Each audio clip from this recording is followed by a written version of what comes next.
اور بعد میں اس عورت پہ حاضری دے کے تم لوگوں کو بتاؤں گا۔ یہ کہہ کر وہ جن اس عورت میں سے نکل گیا اور عورت ایک دم سے کھڑی ہو گئی اور گھر کے اندر چلی گئی۔ شاید جنات کی وجہ سے اس عورت کو بھی کافی تکلیف ہوتی ہوگی۔ وہ بیچاری قہراتی ہوئی کمرے میں گئی۔ اب میں اور وہ میزبان بندہ دونوں اس کے گھر پر بیٹھے ہوئے تھے۔ عامر کے بارے میں ہم باتیں کر رہے تھے کہ اس نے اپنے بیٹے کو آواز دی کہ گھر میں سے چائے کا کہو۔ جب تک وہ چائے بنا رہی تھی تب تک اس نے مجھے جنات کا ایک اور واقعہ سنایا۔ وہ واقعہ اس کے بیٹے کے ساتھ بچپن میں ہوا تھا۔ کہنے لگا کہ اس گاؤں میں 2 بچوں کے ساتھ پہلے بھی ایسے واقعات ہو گئے ہیں۔ ان میں سے ایک میرا بیٹا تھا۔ ایک دن اسی پہاڑی سے میرا بیٹا غائب ہوا تھا۔ اس نے اپنے بیٹے کی کہانی سنانا شروع کی۔ کہنے لگا کہ جس بچے کو میں نے چائے کا کہا وہی بچہ تھا۔ جب یہ چھوٹا سا تھا تو اسی پہاڑی سے اس کو جنات اٹھا کر لے گئے تھے۔ اس کے بعد ہم نے بڑی کوششیں کی، ہم نے تلاش کی، مگر یہ نہیں مل رہا تھا۔ ایک دن میری بکری ایک پہاڑی پر پھنس گئی تھی۔ میں اسے وہاں سے نکالنے گیا تو وہاں ایک چھوٹا سا غار تھا۔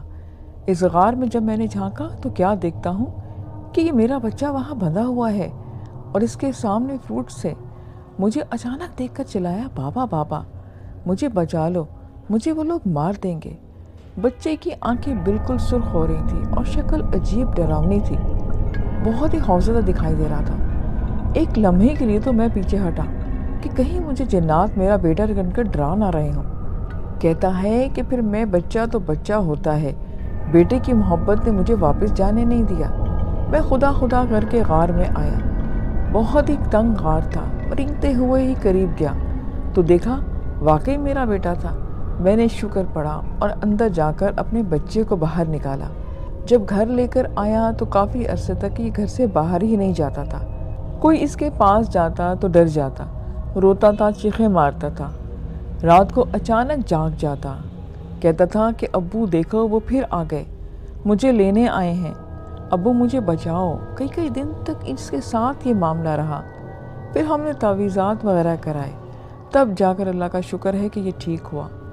اب خیر یہ جوان ہو گیا ہے، مگر اس کے بعد سے اس کی ماں پر جنات آتے ہیں، اور اس سے پہلے اس کی ماں پر جنات نہیں چمٹے تھے۔ ہم یہ باتیں ہی کرتے 1 گھنٹہ گزر گیا، سمجھ میں ہی نہیں آیا کہ اچانک اس کے گھر سے آواز آئی کہ ماں پر جنات دوبارہ آ گئے ہیں۔ ہم جب کمرے میں آئے تو اس عورت پر پھر سے جنات چمٹ گئے تھے اور اسی حالت میں نہایت بے قراری میں تھی۔ اس کے گلے سے عجیب و غریب آوازیں آ رہی تھیں، جیسے کسی جانور کو ذبح کرنے کے بعد چند منٹ تک اس کے گلے میں سے غرانے کی آواز آتی ہے۔ خیر چند منٹ بعد وہ چت لیٹ گئی اور کہنے لگی کہ میرے سامنے لاؤ مہمان کو۔ وہ جن کہنے لگا کہ کہاں ہے وہ بندہ جن کا بچہ غائب ہوا ہے، اسے میرے پاس لاؤ۔ میں ڈرتا ہوا پاس گیا اور میں لرزتے ہوئے لہجے میں کہا کہ جی میں حاضر ہوں، بتائیں کیا خبر ہے۔ وہ جن کہنے لگا کہ آپ کے بچے کا ہم نے پتہ لگایا ہے، مگر وہاں سے وہ نہیں ملا، نہایت مشکل ہے اس کا ملنا۔ جس نے آپ کے بچے کو اٹھایا وہ ہم سے زیادہ طاقتور جن ہے۔ ہم نے کافی کوشش کی مگر ان کا خاندان بہت بڑا ہے، ہم ان سے ٹکر نہیں لے سکتے، وہ ہم سے زیادہ طاقتور ہیں۔ میں نے کہا کہ آخر ہمارے بچے کو کیوں اٹھایا، وہ کیا چاہتے ہیں؟ تو وہ جن کہنے لگا کہ اصل میں وہ ایک بوڑھی عورت ہے، ان کو یہ بچہ پسند آیا تھا، انہوں نے اپنے پاس رکھا ہے۔ جہاں تک میرا خیال ہے وہ اسے بہت پسند کرتی ہے، وہ اسے نقصان نہیں پہنچائے گی، مگر افسوس کہ ہم اسے نہیں لا سکتے۔ ایک بات یاد رکھیں، جیسے انسانوں میں انسانوں کے مختلف خاندان اور قبائل ہوتے ہیں، ٹھیک اسی طرح جنات میں بھی قبائل ہوتے ہیں۔ ہاں جیسے انسان مسلمان اور غیر مسلم ہوتے ہیں، ویسے ان کا بھی حساب کتاب ہوتا ہے۔ وہ کہنے لگا کہ میں نے کہا کہ پھر مجھے بتائیں کہ میں کیسے اپنے اس بچے کو جان چھڑا کر لاؤں، آخر اس کا کوئی تو حل ہوگا۔ جن نے کہا کہ آپ ایسا کریں کہ کسی ایسے بندے کی تلاش میں نکلیں جس کے پاس اس جن میں سے زیادہ طاقتور جن ہو، یا پھر کسی ایسے بندے کو تلاش کو نکلو جن کے پاس ایسا عمل ہو کہ وہ اس جن کو قید کر سکیں۔ مگر یاد رکھو جن کے پاس آپ کا بچہ ہے وہ اس وقت اس علاقے میں سب سے زیادہ طاقتور ہیں۔ خیر آپ اپنی کوشش کریں، میں چلتا ہوں، میرے بچے پریشان ہوں گے۔ یہ کہہ کر وہ جن اس عورت سے ہٹ گیا اور وہ عورت سیدھی کھڑی ہو گئی۔ ہم سب وہیں مایوسی سے نیچے بیٹھ گئے اور اپنے شہر کی طرف روانہ ہونے لگے۔ اب میں شام کو 4 بجے شہر پہنچا تو لوگوں نے مجھے گھیر لیا اور سب پوچھنے لگے کہ بچے کا کوئی پتہ چلا کہ نہیں۔ میں نے کہا کہ اب تک تو نہیں پتہ چلا، مگر عنقریب ہم بچے کو ڈھونڈ لیں گے۔ شام کو گھر آیا تو سب گھر والے پریشان بیٹھے ہوئے تھے۔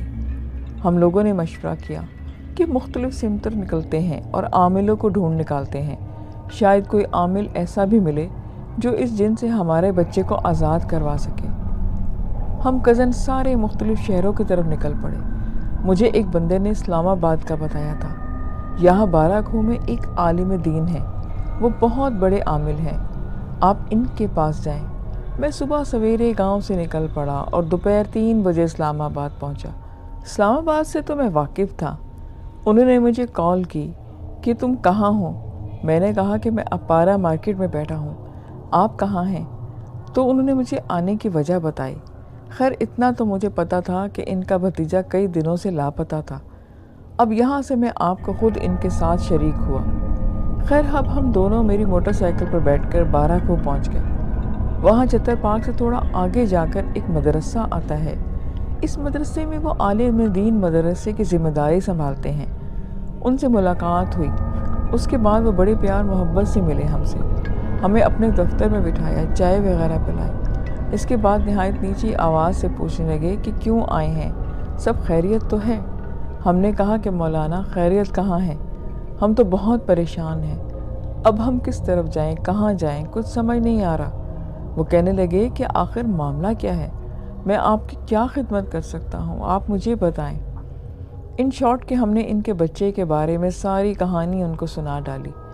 ہمیں کہنے لگے کہ 5 منٹ رک جاؤ۔ یہ کہہ کر تھوڑا سا سر جھکایا اور کچھ پڑھنے لگے۔ ایک دم سے سر اٹھایا اور کہنے لگے کہ میں آپ کو چند وظائف لکھ کر دیتا ہوں، آپ نے وہاں جا کر ان کو 7 دن تک رات اسی جگہ پر بیٹھ کر پڑھنا ہے جہاں سے وہ بچہ غائب ہوا ہے۔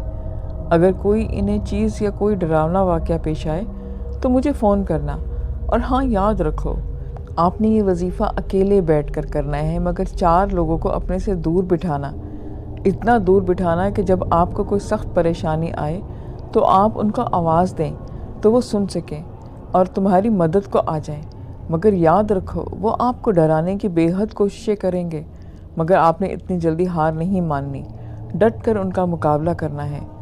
آخر ڈر گئے تو آپ کو وہ چھوڑیں گے نہیں، اور ہاں ایک دائرہ بنائیں اور اس دائرے سے باہر مت نکلنا جب تک یہ عمل پورا ہوتا ہے۔ اگر عمل پورا ہونے سے پہلے آپ باہر نکل گئے اور اکیلے آ گئے تو وہ آپ کو نقصان پہنچا سکتے ہیں۔ کافی دیر مولانا صاحب سے ہماری ڈسکس ہوتی رہی اور کافی باتیں بھی ہوئیں۔ آخر ہم وہاں سے اٹھ کر آنے لگے۔ مولانا صاحب نے ہمیں تسلیاں دیں اور باہر تک ہمیں چھوڑنے آئے۔ راستے میں نے ان کو کہا کہ باقی باتیں تو سب ٹھیک ہیں، مگر رات کو اس جنگل میں اکیلا اس پہاڑی پر ان گھنے برفیلے درختوں کے نیچے اکیلے بندے کا بیٹھنا مشکل تو نہیں ہوگا؟ کتنا خطرناک ہوگا، بندہ تو ویسے بھی ڈر کے مارے مر جائے گا، اور ہاں پاس میں قبرستان بھی ہے، وہاں تو دن میں بھی ڈر لگتا ہے۔ وہ مجھے کہنے لگا کہ یار کیا کریں، یہ مجھے کام خود ہی کرنا ہوگا، یہ میری مجبوری ہے۔ پھر واپس ہم دونوں میرے گھر پہ آ گئے اور 1-2 گھنٹہ وہیں رکے۔ اس کے بعد وہ کہنے لگا کہ اب مجھے جانا ہوگا، صبح پہنچتے ہیں اور آگے ہم دوبارہ گاؤں کا سفر کرنا ہے، آج ہی رات وہاں جا کر یہ عمل بھی ہم نے کرنا ہے۔ میں نے اس کو روکنے کی کوشش کی، مگر مجھے پتہ تھا کہ ان کے گھر والے بہت پریشان ہیں، اس لیے میں نے بھی اسے رخصت کر دیا۔ اگلے دن صبح 9 بجے کے قریب میں نے اس کو فون کیا تو وہ کہنے لگا کہ بس دعا کریں، ہم 5 بندے اس پہاڑی کے اوپر جائیں گے اور آج شام ہی ہم یہ کام کریں گے۔ جہاں انہوں نے جانا تھا، جیسے کہ میں نے آپ کو پہلے بھی بتایا تھا، وہاں پہلے سے 10 آدمی پر مشتمل لوگ گاؤں کے تھے جو ان کے علاوہ ان کے خاندان کے تھے، اور وہ ان کو تلاش کر رہے تھے۔ ان کو اب تک ان کے بچے کا کوئی آثار نہیں مل رہے تھے۔ انہوں نے زمین کا چپا چپا چھان مارا تھا۔ بڑی مشکل سے شام 6 بجے کے قریب اس گاؤں میں داخل ہوئے۔ دور سے ہی وہ لوگ ہمیں دیکھ کر ہمارے قریب آئے اور ہم سے پوچھنے لگے کہ کیا بنا، آپ کسی عامل کے ساتھ گئے تھے اور عامل کو اپنے ساتھ نہیں لے کر آئے؟ ہم نے کہا کہ کوئی عامل تیار نہیں اس پہاڑی پر آنے کے لیے، ہمیں یہ عمل خود ہی کرنا ہوگا، ہم 7 دن تک اس عمل کو کرنے میں کامیاب ہو جائیں گے۔ خیر ہم نے کہا کہ باتیں کرنے کا وقت نہیں ہے، ہمیں آگے نکلنا ہے اور اس جگہ تک پہنچنا ہے۔ ہر حال میں گاؤں والوں نے ہمارے ساتھ آنے کی ضد کی، مگر ہم نے ان کو بڑی مشکل سے روکا کیونکہ باقی کسی کے ساتھ لے کر جانے کی اجازت ہی نہیں تھی، اس لیے ہم 5 بندے وہاں کے لیے آگے نکل پڑے۔ بالآخر اس جنگل میں پہنچے تو اب کافی اندھیرا ہو چکا تھا۔ میں نے اپنے فرینڈس کو دور پہاڑی پر بٹھایا اور ان کے ساتھ مولوی صاحب تھے۔ انہوں نے کہا کہ اس طرح ان کو سمجھاؤ کہ آپ لوگ فلاں فلاں آیات بار بار پڑھتے رہیں اور ایک دوسرے سے زیادہ فاصلے پر بیٹھنا، اور ہاں آپس میں باتیں مت کرنا۔ اگر میں چیخ ماروں تو رات کے کسی پہر تو آپ لوگوں نے دوڑ کر میرے پاس آنا ہے۔ ان سب نے کہا کہ ٹھیک ہے، اور وہ میرے سے کافی دور جا کر ایک پہاڑی پر آ کر بیٹھ گئے۔ میں اب اس قبرستان کے ساتھ ایک درخت کو ٹیک لگا کر چٹائی بچھا کر بیٹھا ہوا تھا۔ میں نے وضو بھی کیا اور وہ عمل کا میں ورد کرنے لگ گیا۔ ایک تو سردی اور اوپر سے گپ اندھیرا، پھر قبرستان کا ماحول اور عجیب ڈراؤنا ماحول بنا ہوا تھا۔ ہر طرف شوں شوں کی آوازیں، ٹھنڈی یک پستہ ہوا، اور میں تنہا وہاں بیٹھا ہوا تھا۔ سر جھکائے میں اپنے دائرے میں بیٹھا اپنا عمل کر رہا تھا۔ اب رات کے کوئی دوسرا پہر چل رہا تھا اور وہی لکڑیوں کے ٹوٹنے کی آوازیں میرے کانوں سے ٹکرانے لگ گئیں۔ جب میں نے اپنا موبائل فون نکالا تو نیٹ ورک نہیں تھا، تو سوچا کہ کال کیسے کر سکتا ہوں۔ خیر میں نے اپنا عمل دوبارہ کیا اور آہستہ آہستہ مجھے کہکو کی آوازیں آنا شروع ہو گئی۔ یوں محسوس ہونے لگا کہ کوئی میرے بہت قریب ہی ہنس رہا ہے، اور یہ عورت کی ہنسی تھی۔ اب میرے جسم کا ہر حصہ کانپ رہا تھا۔ یوں لگ رہا تھا کہ میرا آخری رات ہے، اور دل کر رہا تھا کہ آواز دوں، اور پھر میں اپنے عمل خراب ہونے کے ڈر سے اور اپنے بچے کا بار بار دل میں خیال آ رہا تھا، اسی لیے آنکھیں بند کر کے میں برداشت کرتے ہوئے اپنے آپ کو تسلی دیتا رہا اور اپنے عمل میں بزی تھا کہ اچانک وہی پرندہ جو پہلے دن پھڑ پھڑا کر ہمارے سامنے گرا تھا، آج پھر وہی آ گیا۔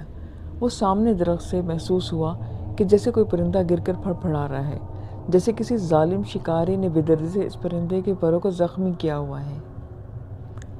میں دل ہی دل میں اپنے آپ کو تسلیاں دے رہا تھا۔ میں سوچ رہا تھا کہ جو بھی ہو مجھے بس عمل کرنا ہے۔ میں آنکھیں بند کیے اپنے کلمات پڑھتا رہا جو مجھے اس عامل نے بتایا تھا۔ خیر خدا خدا کر کے میں اپنے ہوش و حواس سنبھالے دوبارہ سے اپنے عمل میں بزی ہو گیا۔ میں اس ٹائم ذرا اونچی آواز میں پڑھنے لگ گیا تھا، اور میں سوچ رہا تھا کہ شاید میری آواز سن کر یہ خلائی مخلوق ڈر جائیں گی، مگر ایسا نہیں ہوا۔ آہستہ آہستہ مجھے فکر لاحق ہونے لگی کہ کہیں میری جان کو خطرہ نہ ہو جائے۔ اب مجھے ایسا لگا کہ جیسے میری زبان بند ہونے لگی ہے، میرے سے وہ کلمات ادا نہیں ہو رہے تھے۔ مجھے یوں محسوس ہو رہا تھا کہ جیسے میری زبان موٹی ہو گئی ہے اور پڑھتے ہوئے کہیں زبان میری اٹک رہی تھی۔ بڑی ہی مشکل سے میں ان کلمات کو دہرا رہا تھا کہ ایک دم سے مجھے نہایت سخت تکلیف ہونے لگ گئی۔ میرے گردوں میں اچانک سے درد ہوا، اور وہ درد اس قدر سخت تھا کہ مجھ سے برداشت نہیں ہو پا رہا تھا۔ اب نہ جانے یہ درد اس وقت اچانک کیوں نکل آیا۔ میں کرا رہا تھا، مگر مجھے میرے بچے کی پرواہ تھی۔ میں ایک آواز تک نہیں نکال پا رہا تھا، مگر میں اپنے حصار میں بیٹھا اپنے کلمات پڑھتا رہا اور اپنے رب سے دعا کرتا رہا کہ میرا بچہ صحیح سلامت ہو۔ اس کے بعد تھوڑی دیر ہم اور وہاں ٹھہرے۔ بعد میں ہم اپنے گھر آ گئے جب سورج نکل رہا تھا۔ اب جب میں سوتا ہوں تو میری آنکھوں کے سامنے عجیب عجیب سی شکلیں دکھائی دینے لگ جاتی۔ میں ان کو کہتا کہ یہ کیا ہے اور کون لوگ ہیں اور وہ مجھے کیوں ڈرا رہے ہیں، مگر عجیب بات یہ تھی کہ وہ کسی اور کو شکلیں نظر نہیں آتی تھیں، صرف مجھے ہی نظر آتی تھیں، اور میں بہت ہی مشکل میں تھا۔ نیکسٹ ڈے میں ان عامل صاحب کے پاس گیا۔ میں رات ہونے سے پہلے وہاں جانا چاہتا تھا۔ میں نے ان سے پوچھا کہ آپ کو اب میرے بچے کے بارے میں کچھ پتہ چلا؟ تو انہوں نے اپنے موکلات کی حاضری کروائی، اور ان موکلوں نے کہا کہ ان جنات سے آپ کے بچے کا کیا تعلق؟ آپ کا بچہ تو اس گاؤں کی بنی ہوئی مسجد کے وضو خانے میں بیٹھا ہوا ہے، اور آپ لوگ اسے جگہ جگہ ڈھونڈ رہے ہیں۔ ہم سب حیران اور پریشان تھے کہ یہ سب لوگ کیا کہہ رہے ہیں۔ میں نے اپنے گھر فون کیا اور کسی کو اس مسجد میں بھیجا جو گاؤں میں تھی۔ وہاں جا کر میرے ایک عزیز نے دیکھا تو وہاں کے وضو خانے میں کوئی بچہ نہیں تھا۔ میں ہر رات اس جگہ پہ جاتا جہاں پہ وہ قبرستان تھا، اور وہ چلا کرتا اور اللہ سے دعا کرتا کہ میرا بچہ صحیح سلامت آ جائے۔ میرے عمل کرنے کی جو رات آخری تھی، تب مجھے ایک بچہ ملا، اور اس نے کہا کہ میرے پیچھے آؤ، میں تمہیں راستہ بتاتا ہوں۔ بچے نے جو راستہ بتایا تھا، ہم سب اس کی طرف نکل پڑے۔ بہت ہی مشکل راستہ تھا، اور ہم اس پہاڑی پر اس کے ساتھ چلے گئے۔ ہم تھوڑا سا دور آگے نکلے تو دیکھا کہ ایک بہت بڑی اونچی پہاڑی ہے جس پر صرف برف ہی برف ہے اور نہ ہی درخت نظر آتے ہیں۔ اس چٹان کے عین درمیان میں ایک غار ہے۔